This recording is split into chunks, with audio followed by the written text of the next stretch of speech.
Hello and welcome to another serving of Gin and Scotch, where Kyle and I talk about music while I drink gin and Kyle sips scotch. In this episode, we discuss Costco Scotch, Corvettes, and the music of Meshuggah and Marty Robbins. We also discuss creativity driven by hormones, Mr. Bungle, and the early years of Joss Whedon's career, and more. So pour yourself around, sit back, and enjoy.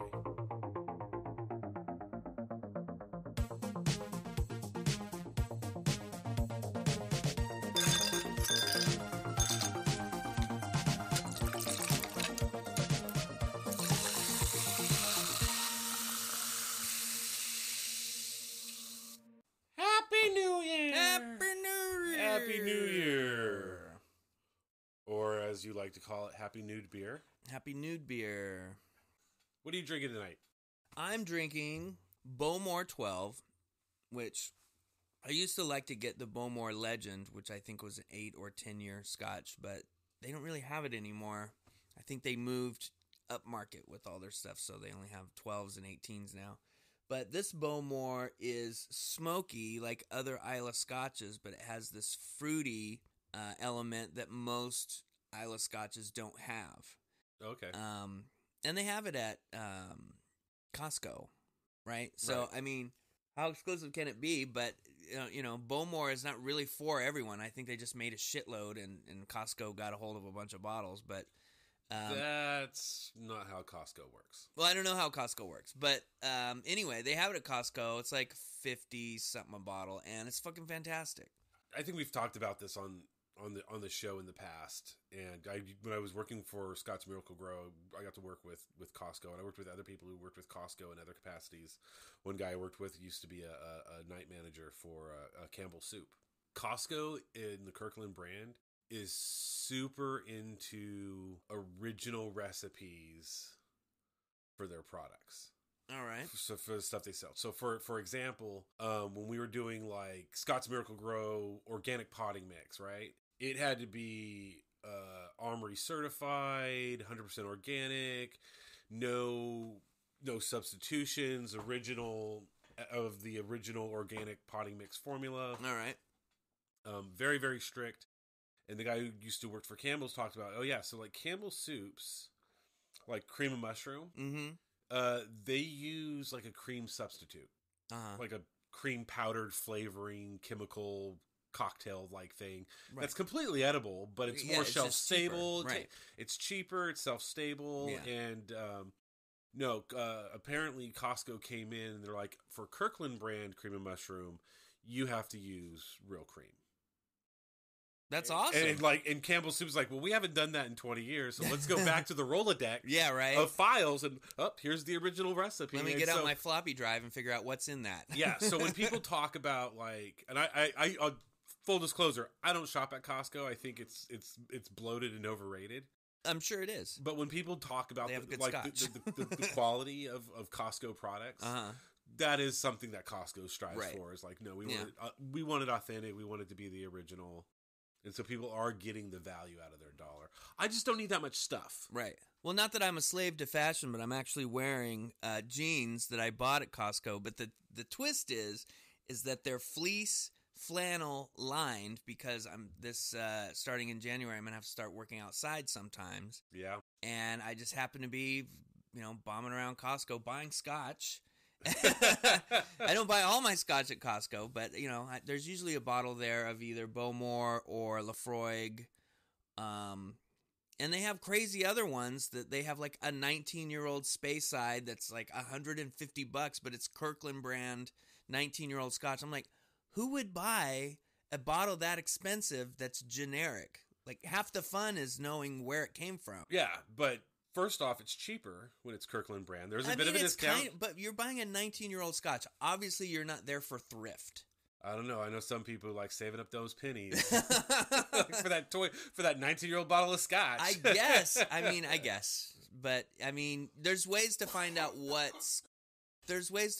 what scotch is in the sort of generics. Like, sometimes there'll be one over at Total Wine, and my buddy that lives in New York that has the stereo that we talked about in another episode, we'll be talking about this new blend, and he'll be like, oh, that's Ardbeg and this other thing that they're mixing together, and so that's how they got this new brand of Scotch that we hadn't seen before.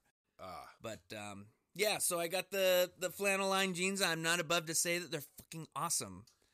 So when you're 50, you can do that. I'm not really into like Eastern philosophies or anything like that. But I don't know how flannel line jeans segue into Eastern philosophies, but you'll find out in a second. You have my attention. You'll find out in a second.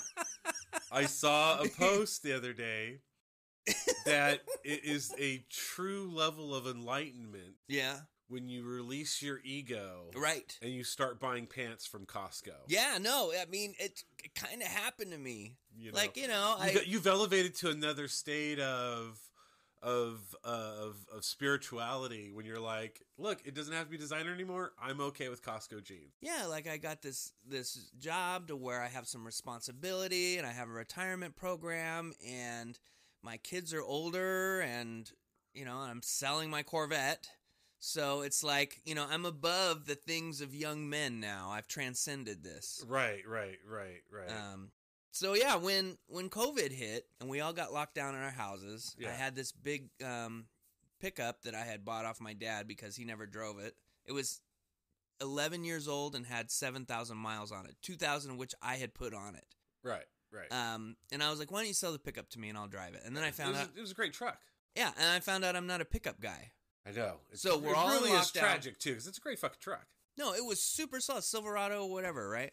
So I found out I wasn't a pickup guy. We're all gonna die from COVID, and I was like, well, if we're all gonna die, I'm buying a fucking Corvette.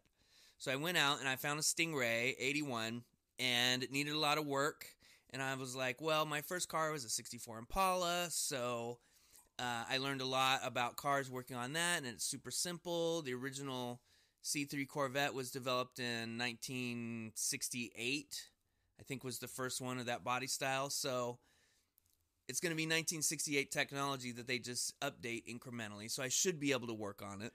Well, when you could get the right parts, you did great. Whoa. It just turns out that because it's their Halo car, they're trying out all of their new technology on that car. So it was the first computer-controlled carburetor, and you can't work on that yourself. You have to get a guy. Well, the guys that can work on cars from 1981 are fucking dead. Yeah. Yeah. And it was all the cocaine. Oh, yeah. Short life expectancy. Right. Well, I haven't found any inside the car, but I didn't go all the way through it. Maybe we should do that before you sell it. Yeah, maybe, right? I mean, is there an expiration date on cocaine? 30-year-old Coke? Can we find out? Guess. I mean, I'm not going to Google it. I'm just going to try some. This seems like a rational position to be in. But it's not really the kind of thing that hangs out for a long time. I mean, it's like my cousin that does gold mining says this about gold. If you ever see a piece of gold, you're the first person to see it because everyone else would have picked it up.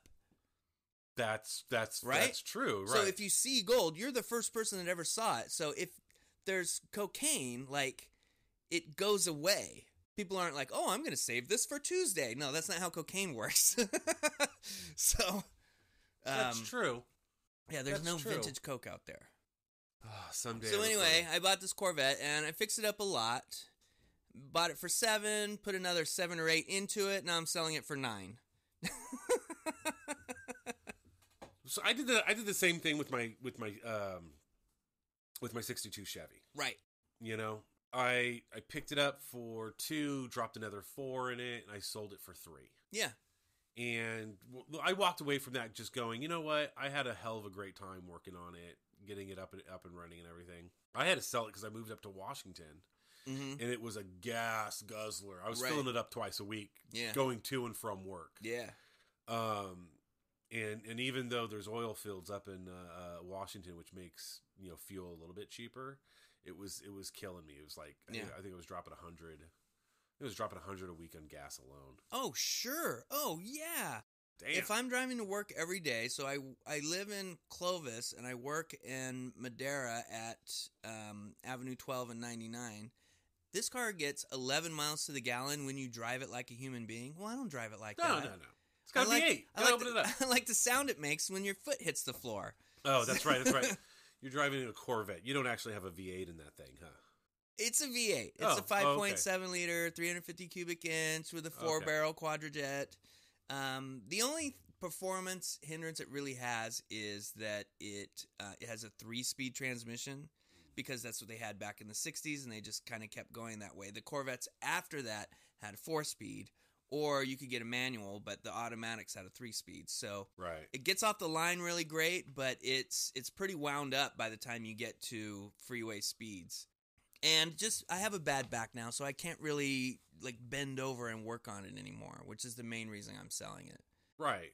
It runs fine. I daily drive it, but it gets 11. I'm not worried about it. The 11 miles to the gallon. I mean, you don't buy a Corvette for economy. Not to be a dick or anything, or to undermine your wife, but maybe don't sell it and invest in a Lyft.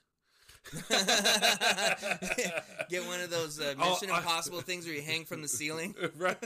I will help you install a lift in your garage so you can keep your Corvette. Oh man, there are lifts that like you stick it under the car and then you use your drill and it screws up and it lifts the car up. They're fine. Tons of guys use them.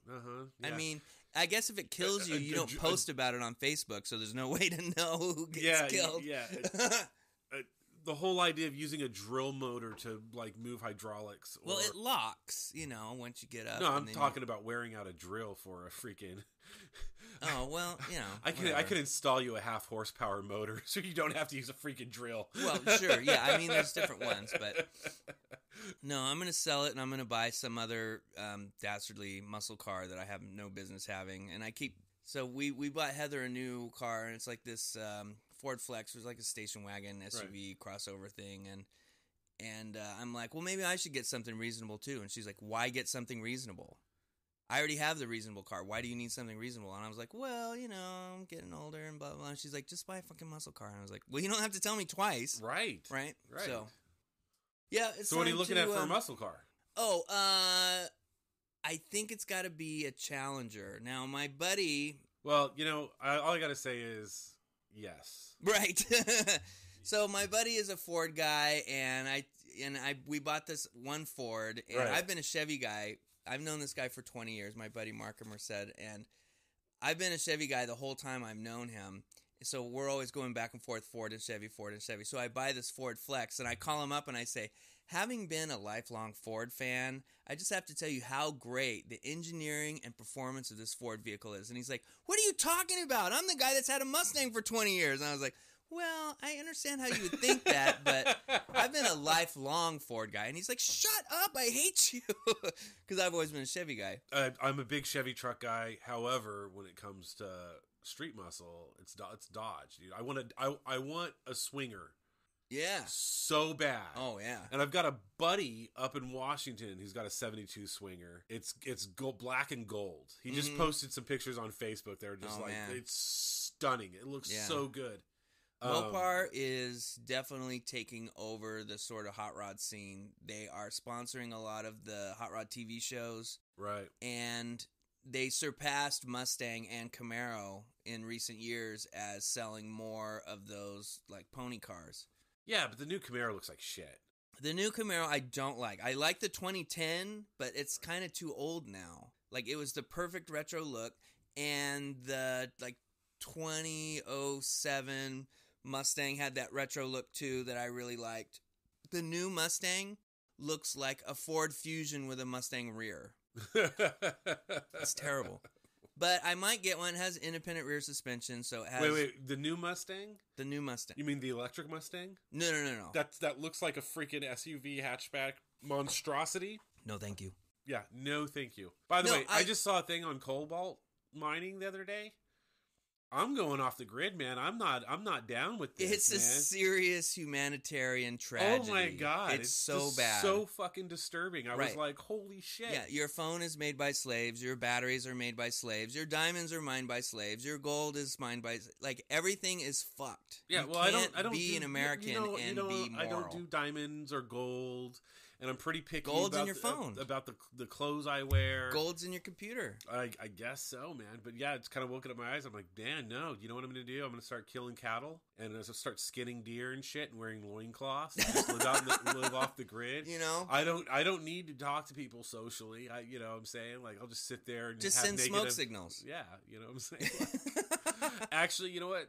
I think Mike Tyson's got something with these pigeons, man. I'm going to teach pigeons how to communicate with people. Yeah. We can send carrier pigeons to send messages out to people and shit. That's awesome. So I am drinking gin and soda, aviation. You don't say. Nothing fancy tonight. I had gin and cranberry last night for the new year, and I had like one can of Sprite. I was like, I'm going to do that again, but I didn't have a can of Sprite, and I went to my closet and I had I had a 6-pack plastic bottles of Sprite, and I pick it up and they're all shaped funny. I'm like, what's going on with this? So I made my first drink tonight. I opened it up and I didn't get that satisfying. Right. It just went. Oh. I was like, huh? And like put the cap back on it and shook it, and it's like I was like, oh, it's flat. I was like, what the? No, just threw that bottle away. Grab the next one. I checked the date. I had purchased those before summer. They sat in the closet. They heated up, expanded, released all their gases. I was like, oh, I wanted fancy cranberry and Sprite tonight. No soup for you. Apparently not.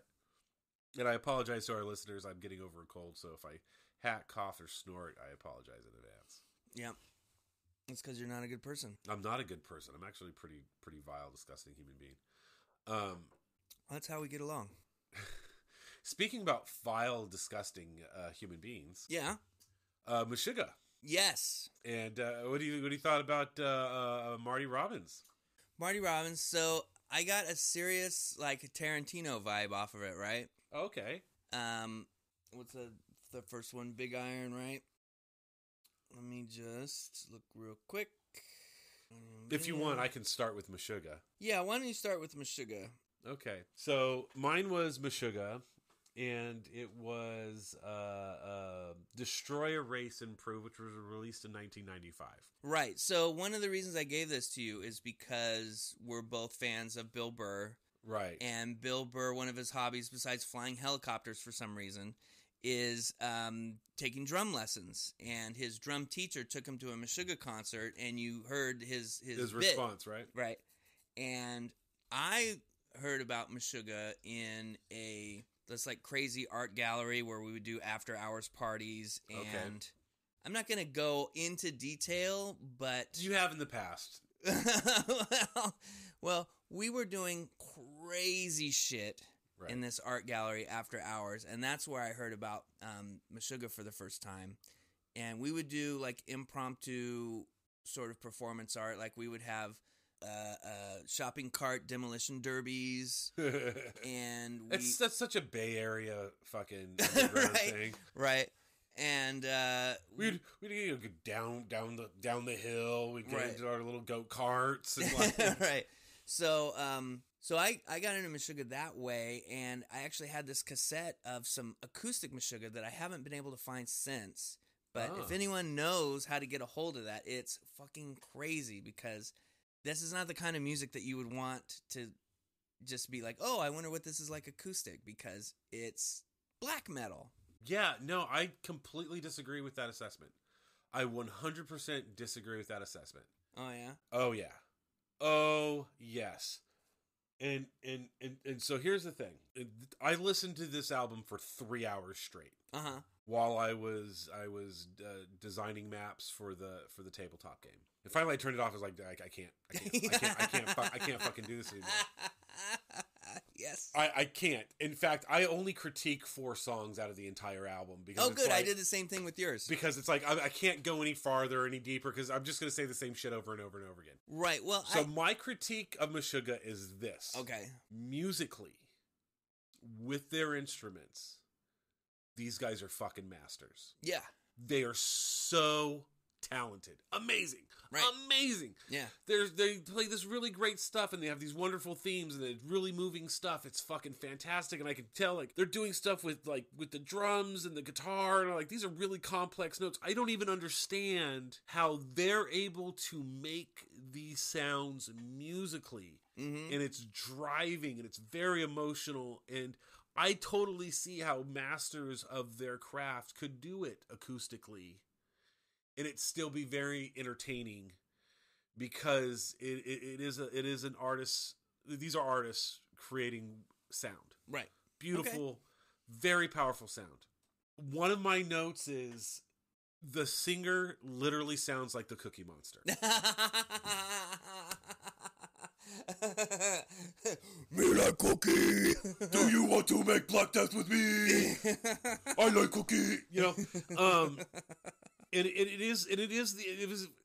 so like it was by like the third song is the first song that had like lyrics, because I was reading it while I was listening. Right. I was reading the lyrics. To understand what's going on, you have to read it. And I sometimes would pause and check to make sure, because how I acquired my album, I pirated it. Mm. And so it's all on one really long track. So I had to like try to make sure I didn't lose place and everything while I was listening to it and everything. So this was okay. This is song 3. This is off Soul Burn. Mm-hmm. Okay. This ashtray mind has sieged my soul, forever chained to this tearing cold. I'll never tell the truth from lies. Disbelief covers my eyes endlessly. I'm lost moldering, perpetual pain in this soul burn. Yeah.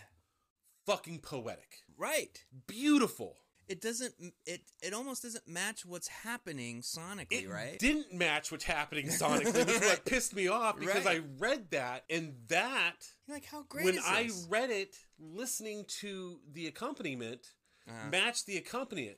That's not how he sang it. That's not how he sang it. Mm-hmm. He's singing at what I believe is called the next measure. I don't know music stuff. I'm talking to my ass with the. Yeah, he waited till the next movement, where the timing and the tempo changed or whatever. Again, I'm using words. I have no idea what the real meanings are. And it was him cramming the words into the melody as best he could, and that's Meshuggah in a nutshell throughout the entirety of the album. Right, they're cramming words to the rhythm. And it never lines up, and they split sentences in weird places. Right. And they don't make normal music connections. Well, yeah. So you have this amazing, like, well-crafted instruments being played.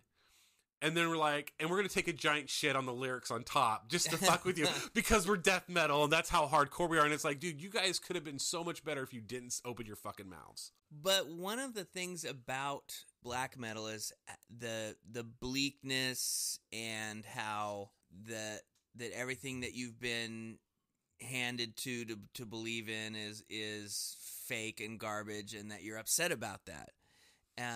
One of the things that I think about Meshuggah is that, and I kind of described this when I pitched the album to you, is that the drummer, his hands and his feet are playing two different songs. Yeah.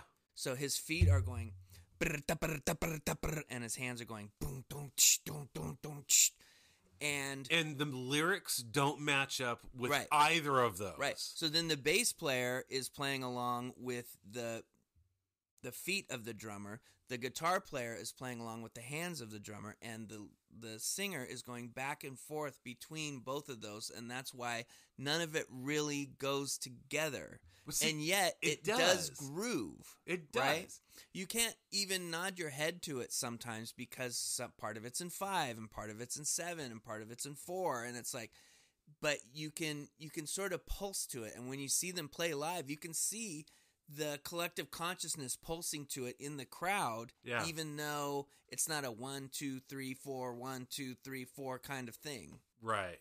Well, I don't think I'd enjoy myself seeing it live, because I hated the vocals so much. Oh yeah. Oh yeah. No, like, because there are several moments throughout it where there's these really nice intros and exits. Mm-hmm. There's entire sections that any other band would put a chorus, and they just let the instruments play, like in the middle of the song. Right. Like, this is where the chorus is supposed to be, and they're like, no, we're just going to play for a little bit, and it's really great. It's really great stuff. Right. Yeah, I think musically it's really fun and I'd enjoy it, but I could not. I hated the singing. I hated the vocals. Right. And we listened in the last episode to heavy metal vocals, and those did better. I would say that it's definitely an acquired taste, and of all of the styles of death metal and black metal, this is the one that I would ever really listen to. Like most of the other ones, I hate. The way that you're describing this is the way I describe almost every other black metal and death metal. Vocal. I don't know if I brought it up on a podcast or we had this conversation some other time where I was talking about we were making a movie tech support. Mm-hmm. And we were having a production meeting, and one of the guys was like, why don't we do everything that nobody else does in the film? That's kind of, let's try doing this, and let's try doing that. And the director's like, no, there's a reason why nobody does it that way. Right. Is because people want to enjoy what they're watching, and that shit's not enjoyable. Right. And I feel like they're talented enough to know that it's not the way it's supposed to be done, but they're doing it to make a statement. But there's a reason why nobody does it that way, and it's because it's not fun to fucking listen to. Well, that's that's my opinion. Right. No, but that's part of my complaint with punk is that there's ways to do it better, and they don't do it better on purpose. And it's like, why don't you write a melody instead of just screaming all the fucking time? And yet now we're listening to screaming all the time, and you're like, well, why don't they write a melody? And it's like, well, that's what I said about punk. But punk has melodies. They just don't have your melodies. So I will say this. So, okay. The very first song is Future Breed Machine. Which is considered a classic. Like, when people think of Meshuggah, they think of this song. And I misread it when I first saw it. And I thought the title was Future Bread Machine. and so of course some sourdough. So of course my mind starts going, and I go, the band's called More Sugar. And so I was like, oh no, this totally needs to be a parody album. Mm-hmm. And the album's gonna be called Mix, Bake, Eat. And so I would totally and it's a really love. It's a really great album. Track 10, if you play it backwards, has a really nice Evil Skeever recipe that you can like to make some Evil Skeevers for breakfast. The entire album can be summed up as it would have been better if it was only instrumentals. The vocals add nothing, in my opinion. Uh-huh. Reading all of the music, there were sections of poetry. For sure. And then you listen to it in the song, and they chop it up to where it's incoherent. Right. So that was repeatedly over and over and over. It was frustrating. Beneath, the intro was great, but as soon as they started singing, it sounded like the Cookie Monster. It just started making me laugh because that's all I heard for the rest of the song was the Cookie Monster. So I would say when I suggested this to you, I actually tried to rescind it and be like, no, let's pick something else. I remember that. And you were like, no, let's go forward. And one of the reasons was that I felt like this might be a little bit one-dimensional in that the vocal style, because there's no melody in the vocals. Right. We're just pushing through that vocal style for 60 minutes or however long the album 45 is. 45 minutes. So you get basically everything you need out of Meshuggah off of the first song. What is interesting, though, is for Soulburn, for most of the song, and I see if I can do this. I wrote it, and I read it back to myself. I was like, yeah, I think I can do this. And I read it, and I was like, yeah, I think I can do this. And it's like, now is the time for him to speak. These are the words he must say. Da da da da da da da da. Mm-hmm. Cram the lyrics here right now. And it's just like, that's, yeah. So it's like, it felt so forced. It felt like I remember being in bands, like garage bands, and guys singing like that and just going, why? Yeah. Why would you write a whole song like that? But yeah. They're super famous. I mean, you're obviously not the first person I heard of them before. So, I mean, obviously, it's like the Nickelback saying, I think this is the shitty band, but someone's listening to them because they're millionaires. People buy their albums. Yeah, and there's actually a documentary about them, about a bunch of hardships that they went through, about, the drummer getting carpal tunnel, and I mean, obviously, because of the way that he plays, right? and having to change his style and take breaks, and they went through a couple of lineup changes. I'm not sure if Friedrich Thorndal is on this particular album, but he's considered like one of the breakout talent of this guitar genre. Just because he can do the crazy polyrhythmic things where you can't really count along, and then all of a sudden it breaks into like a sort of beautiful lyrical thing. Kind of like Kirk Hammett, to where, they're playing thrash metal in Metallica, and then they break into this kind of classical finger style in Master of Puppets or whatever. Isn't Metallica like they're all concert trained musicians? Well, I know that Lars was a professional tennis player in Scandinavia before he got in the band. Not Lars. No, it was Lars. James. No. James. That's not my point. Yes, Lars was a tennis player. I do know that. Yes, that's not what I'm saying. No, I apologize. Well, that's so metal, bro. It's James. James Hetfield. Okay, James Hetfield. Is he classically trained? Both his parents are orchestra musicians. Are they? I think one of them's a composer. Okay. So like the whole Metallica S&M came from his upbringing and wanting to do that, and that's where that came from. That's why you listen to S&M and you hear it. And it's like, oh yeah, look, I'm going to remove the curtain and da-da, look how amazing it is. Like, no, but it was always there. Right. Because they're all incredibly talented musicians that are, that were trained and have their roots. Well, it makes sense. I mean, you have to have, there's only so far you can go with garage training. Some Kind of Monster, the documentary about their like mental health journey, is actually recommended by me for sure. Oh yeah, I saw that. Yeah, it was so great. And they're all in therapy, and they're trying to come up with song lyrics, and all of a sudden the therapist like hands them a piece of paper and is like, "Hey, what about this song lyric?" And Lars just looks over and goes, "Does that guy think he's in the fucking band?" It's just like, get the fuck out of my face. That was funny because like, yeah, we're about ready to go on tour, and you're fine. He goes, well, I think we need some more. We need more sessions, and it's like, no, bro, this is like right. It's a short-term relationship. What I thought was fascinating about that was the willingness to discuss how they felt with former band members, right? When they talked to Dave Mustaine and from Iron Maiden and from Megadeth. Megadeth, that's right, from Megadeth, and he came off so bad in that movie. He was like, Metallica kicked me out, and they sold 100 million albums, and I only sold 10 million albums. It's like, Dave, shut the fuck up. You know who gets to sell 10 million albums? Millionaires. I think it was the fact that he didn't take his shit with him. That is the nail in the coffin on that. Yeah, you kind of get to complain when you leave shit behind that other people use, and they sold 100 million, and the next thing you produce only sells 10. Well, look at it if it was like from like a painter's perspective. Well, I painted all this shit, and I didn't put my name on it, and people spent $100 million on it. I painted some more shit, I put my name on it, and now it's only worth 10 million. You know what I'm saying? Like at that get what point, you're saying, like, but I'd be a little pissed off about that too. Like I feel like that's a valid complaint about art and the critics. But it's over the course of it's not just one album; it's the course of their careers. So I mean, if Dave Mustaine was so great, he would have cranked out what he was worth, which he did. I mean, 10 million albums. I haven't sold 10 million albums. Oh, you haven't? No, it's I super haven't. Easy. Yeah. So Dave Mustaine is a super talented guy that has made a lot of great music.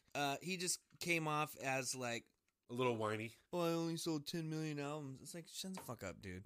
That's a lot. That's a lot. I don't know. He sold me. I was like, man, I'm all team Dave Mustaine. Yeah. Definitely. Well, I mean, they were all scumbags. They were all loaded on dope. And if you're so high on dope that you get thrown out of Metallica, maybe there is a problem. Maybe, or maybe you get back on the dope and you start making better shit. I know. Well, and I hate to say it because I appreciate people that have brought themselves out of addiction and led more sober lives, but they were way better when they were high. Metallica? Yeah. The Black Album was their first sober album. It's lame. It was great when it came out because it was a pop record, because rock was still pop music. Right. they're just making pop music. When they were making thrash metal, Ride the Lightning and Master of Puppets and even Injustice for All, those are amazing. Yeah, no, and those are. The stuff after those is not amazing. It's just stuff by a good band. Right. So, yeah, I'm not into their older stuff. Their older stuff was better. It's not wine. You know, it's like I think you said it last episode where you're like, oh, because, you know, they're tapped into the gestalt of the youth, right? Of the time, right. Of the time. Yeah. Like, the times change. Yeah. I think musicians can create thematically similar stuff, but look, teenagers hormonally are fucking psychopaths. Yeah. They're, you know, at some point, all those hormones go away. And where's we talk about... You're less inspired without them. They sobered up, yes, but they also lost the hormones that made them fucking crazy. Right. Like, no, exactly. This is why I'm all for gene therapy and keeping testosterone pumped into musicians. Look, you don't want to do the coke, you don't want to drink anymore. We're going to inject you with some horse stimulants. Get you really going, you know? You know, you can go back, and I've seen it happen. So Mr. Bungle, when they were teenagers, made an album called Raising Wrath of the Easter Bunny. And it was a thrash metal album that was dedicated to all of their heroes, like Dave Lombardo in Slayer and Scott Ian in Anthrax. And they recorded it on a little shitty 4-track recorder that they had in Anthrax, high school. what the fuck are they up to? I'll tell you what they're up to. One of the guys, Scott Ian, is in Mr. Bungle now. Yes. Right? So Mr. Bungle was hanging out. And they had been broken up for years and years and years. And they said, you know what? I really want to go back and play thrash metal. And all the other guys were like, well, that's what we want to do too. So they got the drummer from the thrash metal band that they all looked up to, right. Dave Lombardo, that Mike had been playing with in other bands. And then they got Scott Ian to play the other guitar part because you need 2 guitar players in a really good thrash metal band. Scott Ian's from... Anthrax. Okay. Right? The guy with the braided beard and the bald head, right? And I hadn't been into thrash metal for a long time just because a lot of it is kind of poorly recorded. And they re-released this album, Raging Wrath of the Easter Bunny, and they put it, you know, they had $1 million studios and they got all these great musicians. It's fucking amazing. And I went and saw it live and I got crushed up against the barricade at the Warfield in San Francisco, and it was amazing. So they recaptured the fire of that sort of youthful music that they were tapping into, and they went back and they made it good. So I know it's possible. Right. I just don't think that Metallica is doing that. Right. Well, maybe they're just too rich. That might be it. You know? Because the guys in Mr. Bungle are doing okay, but they're not gazillionaires like everyone in Metallica. Right. Like the bass player, I think he used to be Ozzy's bass player, or he came from some other band. So, like, he was doing okay as a professional bassist before he got into Metallica. It's not like they found him on the street behind a dumpster. I mean, he was a professional musician when they got him. Let's take a break right here, and we'll be right back. All right.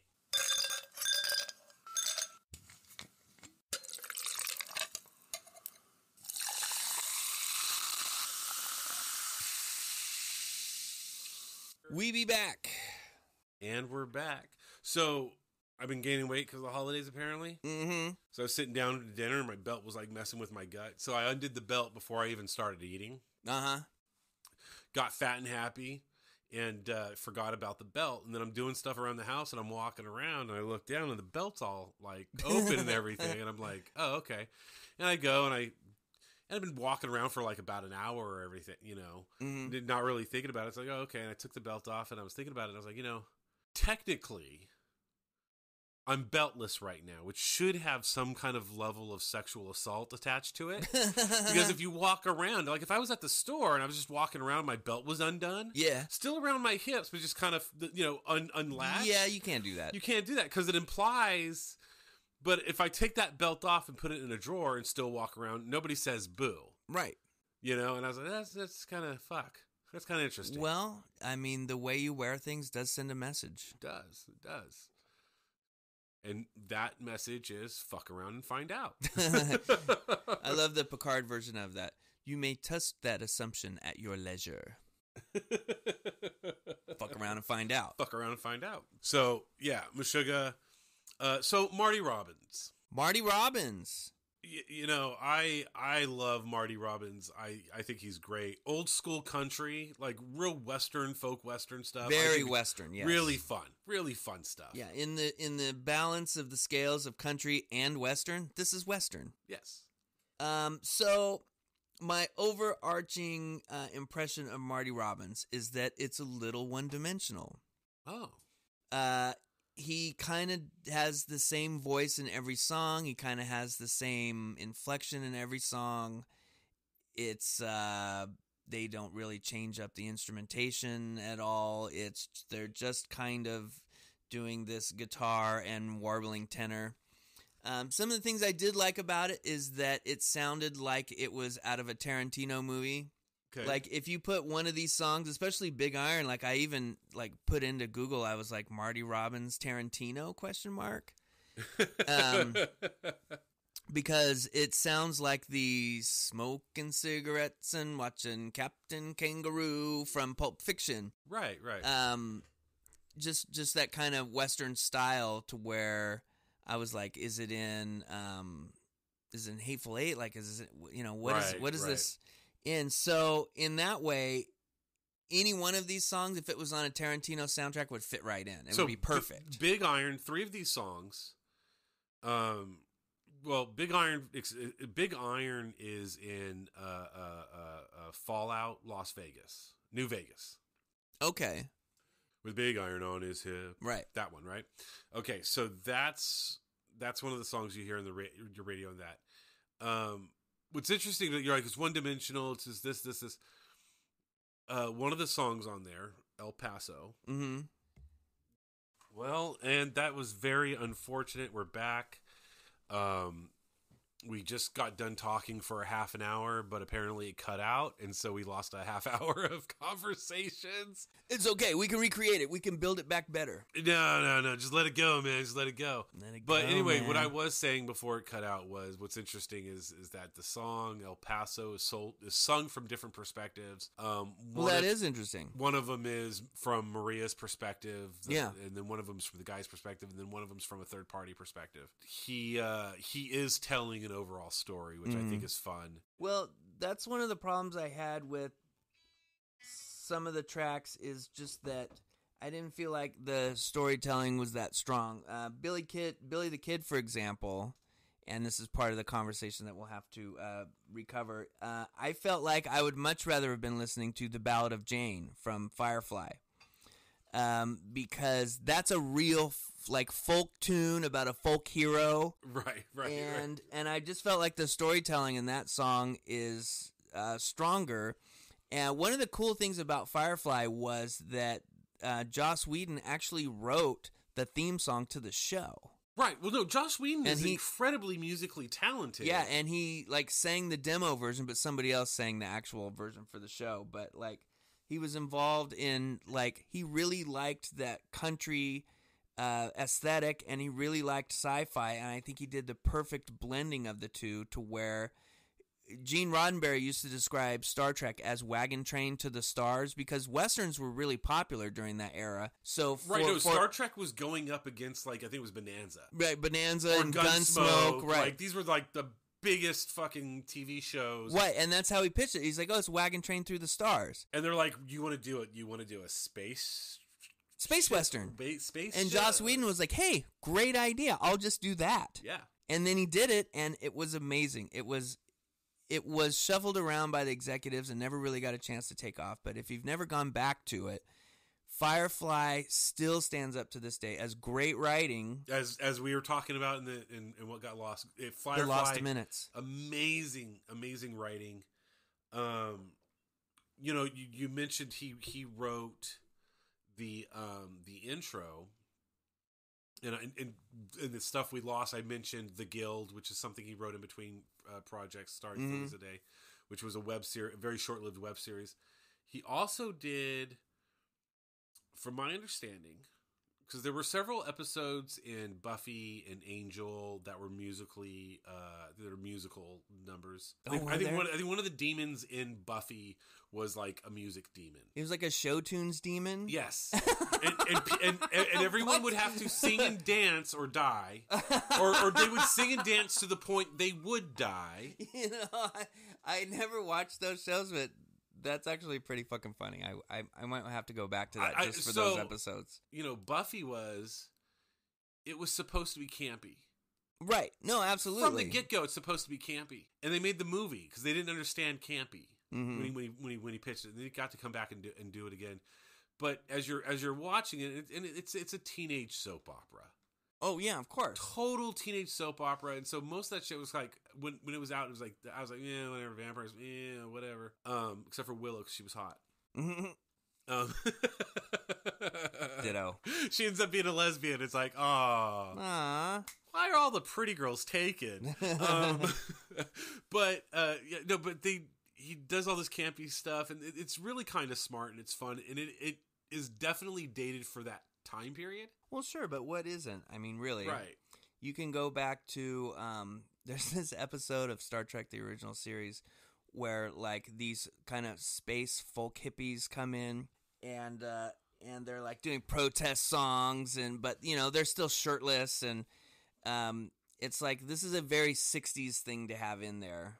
And I love it that the guy that is the leader of the space hippies is also the leader of the Good Old Boys in the Blues Brothers movie, where it's like, step aside, we're going to go do country music.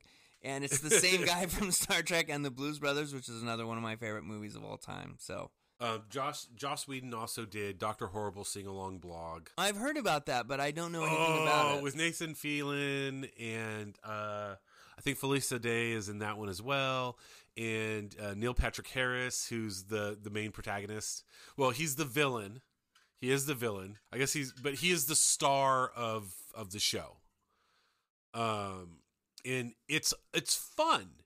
It's a fun, campy. It totally could be a stage production. Mm-hmm. Because it's a freaking musical with small sets, and he was doing it in between projects. That's the other interesting thing. Like he did. As we mentioned in the 30 minutes that were lost. The lost minutes of the gin and scotch. We mentioned that, you know, he went from Buffy to Angel to Firefly, and then he started doing the movies. But in between all that, before he started doing the movies and everything, he started doing these little web series. One of them was The Guild, which was about MMO players in real life, so WoW players in real life, right? But back during like dial-up. And the other one was he released this limited series called Dr. Horrible in the Sing-Along blog, in which it was a short. And I don't know. They could have been running it on Flash, as far as I know. Technically, I have no idea how they. But it was like one of the first you'd watch these little clips, and it's hilarious because it takes a stab at superheroes.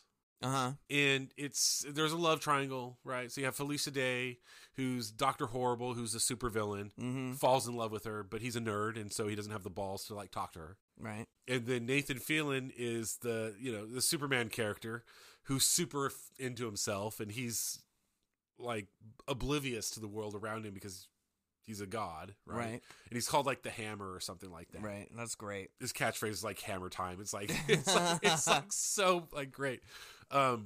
Cannot recommend that enough. But I would say for people of our age, because there's a lot of like dial-up themes and like late 90s, early 2000 jokes that I think we just would fall completely flat now. Yeah, I mean, it's funny. There's so many things that are dated. I go back and I watch like Smokey and the Bandit. Right. Or even more, Cannonball Run. You cannot go back and make the Cannonball Run again. There's so many jokes from the 70s that you just can't do that shit anymore. There's race jokes. There's anti-feminist jokes. I was going to say, Don DeLuise is a morbidly obese comedian. Right. Who is, in I think almost everything he does, is a sex addict. Yeah, I mean, or and, like some kind of horrible but Sammy like Davis borderline Jr. rapist. Yeah, there's a lot of that stuff. And Sammy Davis Jr. is dressed up like a Catholic priest, and they're racing in a Ferrari, and they're like drinking and driving, and like there's just so many things that nobody would go for anymore. And then you get into like Austin Powers, and you're like, oh, Austin Powers from the 90s, that was you cannot fucking make Austin Powers anymore. Mike Myers found that out the hard way when he tried to make The Love Guru after he did all those Austin Powers movies, and all those jokes fell flat on the new audience. Like, you can't do that kind of humor anymore. It's only of that time. Now, I also disagree with people that try to judge people and say, oh, well, Mike Myers made all those, sexist jokes in the 90s. Well, it was of its time.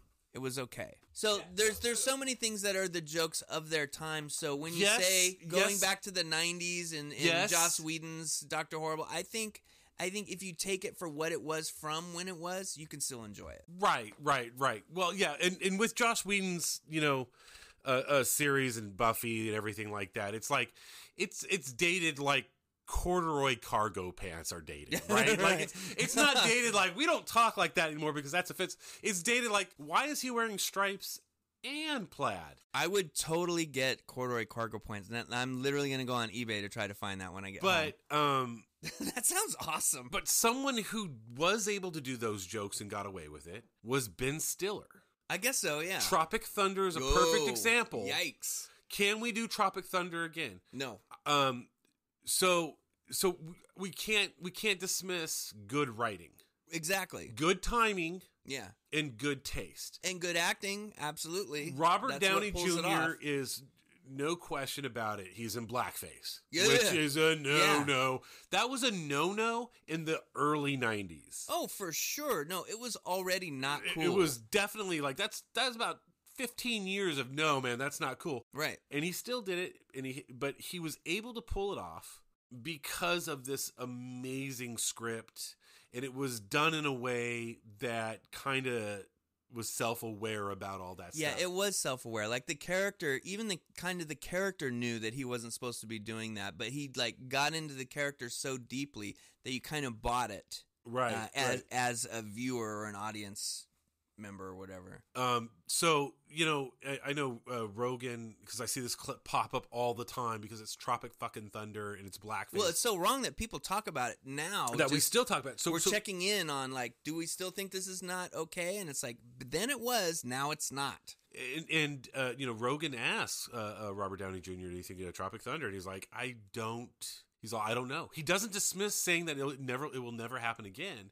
But he says, things are changing. Like, we do have a stronger council culture now than we did back then. It's a little bit more militant, which makes the stakes higher for taking those type of risk. Yeah. Like, because, I mean, he knew it was wrong. He called people up and was like, hey, should I do this? This doesn't feel like a good idea. Right. Like, the script's brilliant. And they're like, no, this will give you a pass for this one. He got permission to do it in some ways. So it's like, is there room for it? And the only thing I can say is it really depends on the writing. I have a feeling that we'll see in the next year or two something along the lines close to or adjacent to Tropic Thunder as far as pushing boundaries that we've solidly say we don't do this. Oh yeah, maybe. One of the things that I wonder about is, like, do we need jokes about, oh, hey, broads can't drive and blah, blah, blah. And it's like, well, there's a lot of guys that made those jokes already. We don't really need to bring that back to test the waters or anything. Like, it's okay that some comedy is just for the 50s or just for the 60s. Right. Or just for the 90s. Like, I don't really believe in cancel culture because I believe that things are appropriate for the time that they were made in. Like, I don't want to go back and be like, oh, John Wayne was like this, so no one should watch John Wayne anymore. The only one that I really feel that way about is Bill Cosby, because you can go back to the Cosby Show and be like, he was drugging people while he was making that. I don't want to fucking watch that. Yeah, and I think I hear what you're saying, but I think there's a vast difference between I'm going to write this, I know it's risky, and I want to push boundaries, and I'm going to poke fun at this, and raping women. Right. Yeah. For some reason, one of those things I think is fine, and the other thing I don't agree with. Yeah, no, there's just look, there's one of these things is like, no, there have always been certain rules of conduct that before we were civilized were immediate death sentences. Right. If you were caught in your group, in your little culture or whatever 100 years ago, raping women, they killed you. Sure. Publicly. Yeah. They took all your shit. And everyone was like, yeah, that checks out. And everyone was like, no, that's not okay. That is not okay behavior. Right. So, yeah, I've always liked people pushing boundaries with words. And I always feel like if it's just words, you should get a pass. And a lot of the millennials and Gen Zs are like, no, we need to cancel, blah, blah, blah. I don't agree with that at all. I don't think that's the way. I think because I am seeing a shift with rebellion, and I'm seeing a lot more suits and ties and clean cut, and I'm rebelling because I'm a normie. Which I have a friend in high school. His name was Dave Bauer. And he was a punk, and he listened to punk, and he colored his hair, and he was a great guy. And in fact, I think he's a doctor on the East Coast now. Really, really an awesome dude. But he would show up in a suit and tie to school while everyone else was doing piercings and everything. And he's like, hey, look, you guys are conforming to a fad sense with your leather jackets and everything. Right. I'm the only motherfucker on campus, including the anti, teachers, right. wearing a suit and tie. Yeah. So there's the rebellion in there. Yep. I knew a guy like that. David Little was kind of that way, to where he would wear a mohawk and he would wear a suit to school. Right. But my point being is, I said, like, I think in 2 years we'll see something where they're really pushing the envelope. I know a lot of people were still kind of getting out of this COVID thing, and things are getting really, really hard economically, and there's a lot of homelessness, and there's a lot of shit going on. There's a lot of shit, a lot of hardship going on. Little selfish of me, but I'm expecting a lot of really good poets and writers and people who are like, there were a lot of people who like coped with COVID by writing. So you're saying some people did art and other people bought Corvettes? That's still art, in my opinion. Well, I'm glad it is performance art in a way, because there were times when I was emoting in the garage while I was pulling out my hair and screaming, "What the fuck am I going to do with this car?" Doing things with your hands, working that part of your mind, that was creative. That wasn't creative for public, and most people who write don't write for public consumption. They write for themselves. Most people who paint do not paint for the public. They paint for themselves. This is still art. The definition of what art is putting some kind of endeavor towards something that invokes an emotional response out of others.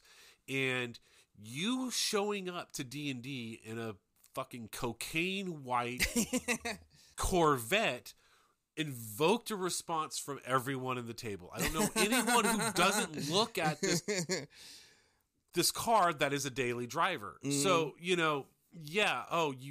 got the Corvette instead of like painted the greatest masterpiece, but you put a physical part of yourself, emotional part of yourself to create this thing. There was some risk for sure. For sure to drive around. And I don't know anyone who looks at your car and is like, oh, fuck that thing.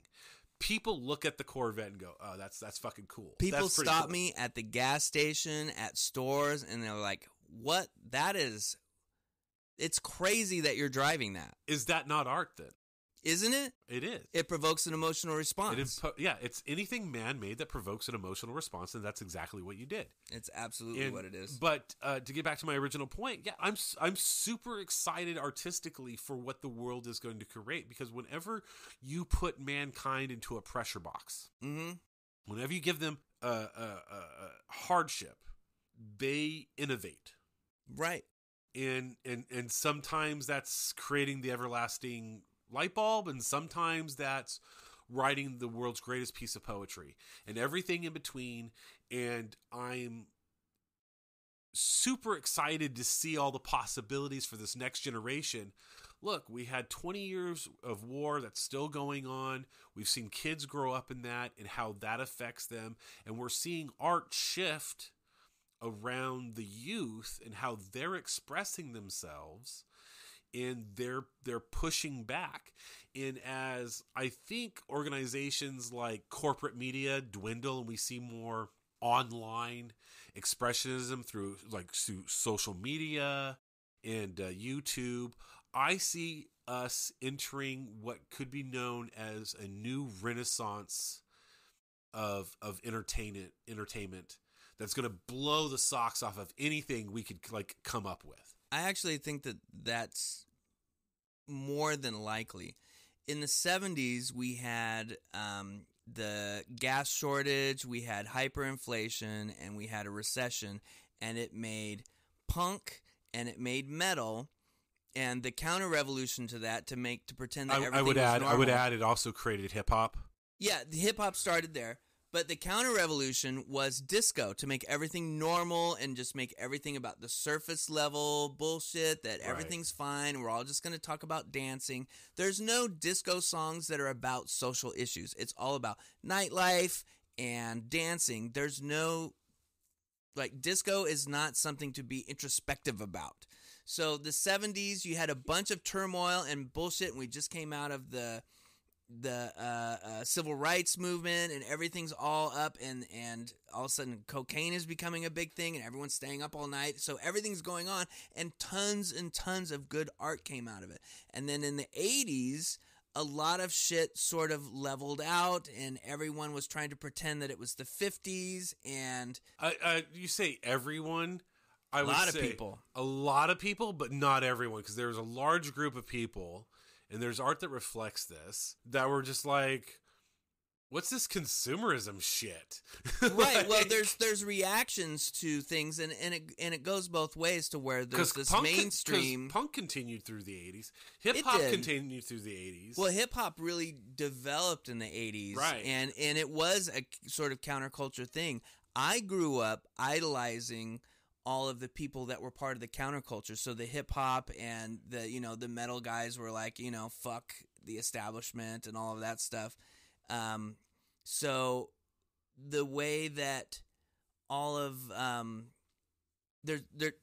society kind of split to where, I'm sure in the 50s and 60s I wasn't there, but there's probably always counterculture stuff going on, but it was harder to disperse because there were fewer ways to access it. But in the 80s, you started getting into more media outlets, so there was room for an alternative radio station or a hip-hop radio station. Also the dissemination in the 90s, you started getting the internet. I'd say also the dissemination of information. When you were talking about the 50s and 60s counterculture, I immediately went to Lenny Bruce. Right. Working coffee shops. Yeah, and they're arresting him. They're attacking him. They're attacking him, getting his record out, trying to he is connecting with such a small, who's in the audience and who's reading the paper. That's who Lenny Bruce is connecting with in the 50s and 60s.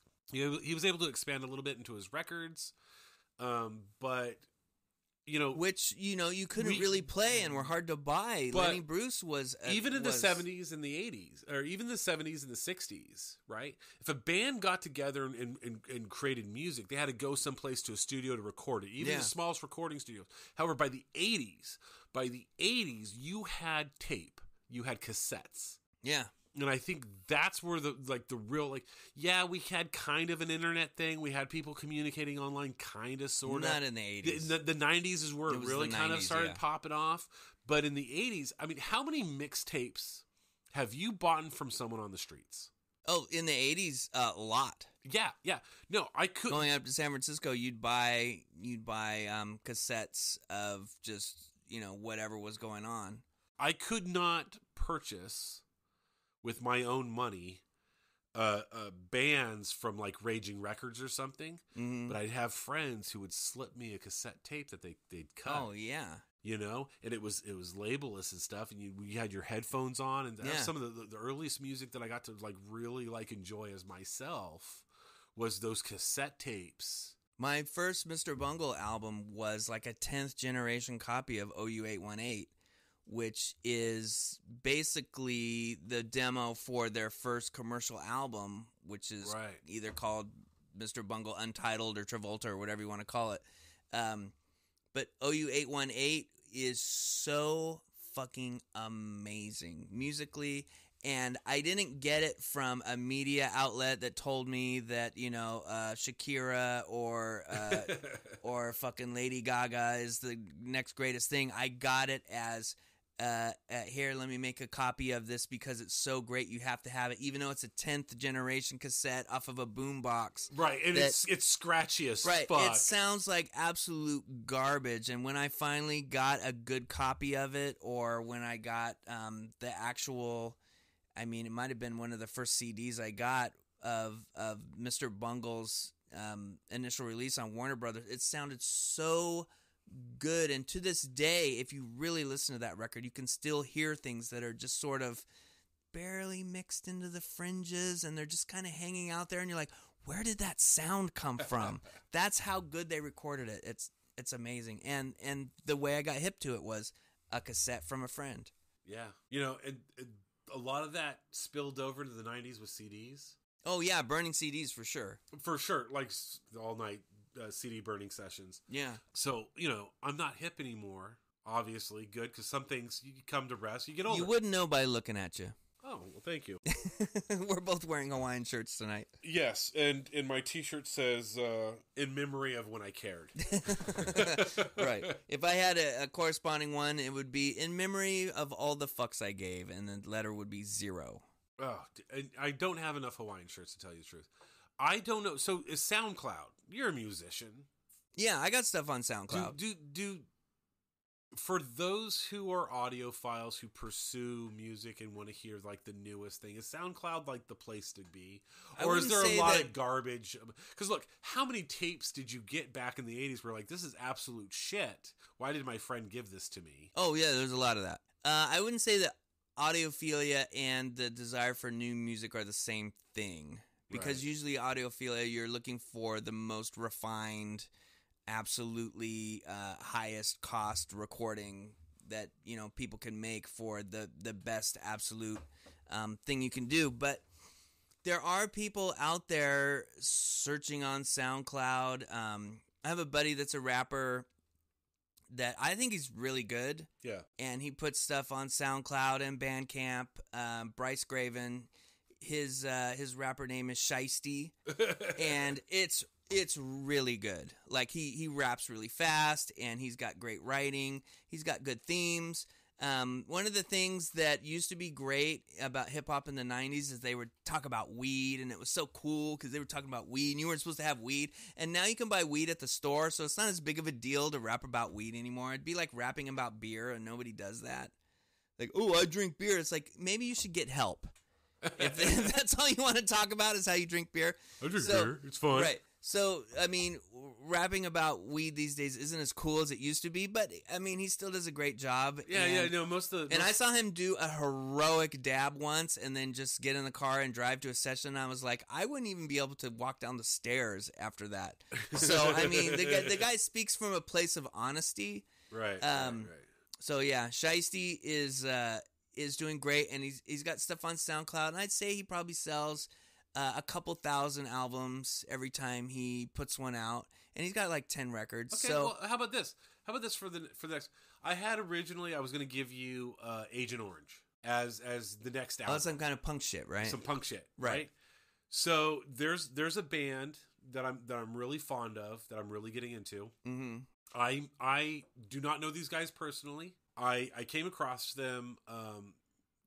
I volunteer occasionally with Fresno Skateboard Salvage. I like sanding their skateboards for them. Oh yeah. That's a great cause, and they do a lot of good work over there. Yeah, and so the head of the board, Rodney Rodriguez, invited me to a punk show that with some of the guys and everything, and it was Urethane, which is Steve Caballera's punk band. Oh, nice. And I was like, oh, this is fucking great. This is really cool. Steve Caballera and everything, and fucking punk. This is great. I haven't been to a punk show in 20 years. This is going to be fantastic. I had a great time. The guy who threw the show, I believe, is the lead singer for this band. It's a local Fresno band called the Velisha. Okay. The VELISHA. All right. Now, local punk band. This night there was 4 or 5 bands played. I think Urethane played, Psycho Mantis played, and a couple other bands. I have a magazine with some of the bands. I think like, there's a band called like The Muse played. But the Velesha was the best band of the night. Period. They came so fucking hard. Like, their music just blew my mind. Like, when I think back to what punk was 20 years ago in the scene, young and pissed off and frustrated with the world and, like, how to express those emotions, that fucking band really, like, just, like, knocked my socks off. And you know, Steve Calabrero is incredibly talented. His band's incredibly talented. Urethane did a great show, but for my money, that night, the Velesha was the best punk band to perform, and I'm super excited to see them again. So, how about this? I don't know your hip hop friend or his music. Right. I'll listen to his last album. Okay. And you listen to their last album.